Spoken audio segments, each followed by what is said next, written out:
অনুষ্ঠান বাড়িতে সর্ষে বাটা দিয়ে পাবদা মাছের যে ঝালটা তৈরি হয় তারই রেসিপি এই ভিডিওতে আমি শেয়ার করব। খুব সিম্পল একটা রেসিপি, বাট কিছু প্রসেস আর টাইমিং আছে, এগুলি ফলো করলে এর টেস্টটা দ্বিগুণ হয়ে যায়। জয়গুরু প্রাপ্তি ভ্লগে আপনাদের সকলকে স্বাগত। আমি 4টে পাবদা মাছ নিয়েছি। এখন মাছগুলোকে নুন হলুদ মাখিয়ে নেব, তারপর 5 মিনিটের জন্য রেখে দেবো রেস্টে। আর অন্যদিকে আমি একটা পেস্ট বানিয়ে নেব। কালো সর্ষে 1 চামচ, সাদা সর্ষে 1 চামচ আর পোস্ত 1 চামচ, আর দিয়ে দেব 4টি কাঁচা লঙ্কা। এবারে সামান্য জল দিয়ে রেখে দেব একটু নরম হওয়ার জন্য। অন্যদিকে কড়াই বসিয়ে দিয়েছি। কড়াইতে তেল দিয়ে তেলটা ভালোভাবে গরম হয়ে গেলে এক এক করে মাছগুলোকে ভেজে নেব।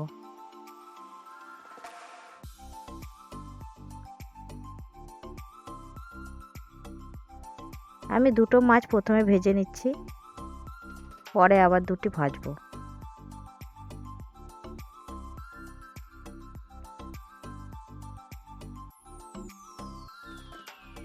মাছ ভাজা হয়ে গেছে, তুলে নিলাম। আবার পরের 2টিকেও ভেজে নিলাম। আমার মাছ ভাজা কমপ্লিট। এবার ওই তেলেই দিয়ে দেব কালো জিরে ফোড়ন, আর দিয়ে দেব আদা কুচি। এবারে নাড়তে থাকবো আদার কাঁচা গন্ধটা যাওয়া পর্যন্ত। এরপর দিয়ে দিচ্ছি হলুদ গুঁড়ো আর একটু কাশ্মীরি লঙ্কার গুঁড়ো।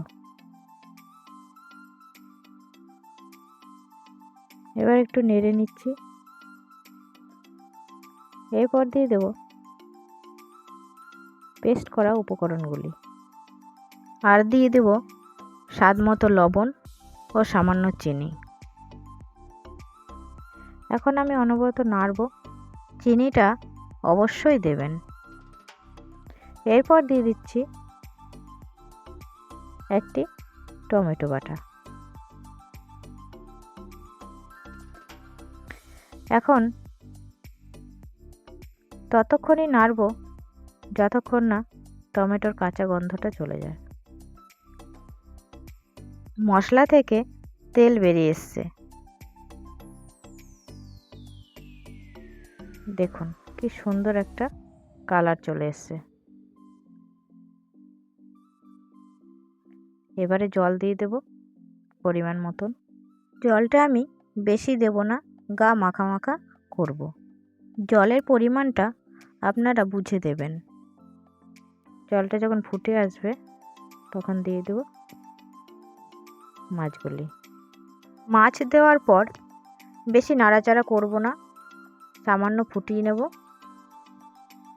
কারণ মাছগুলি এতই সফট, বেশি নাড়াচাড়া করলে ভেঙে যেতে পারে।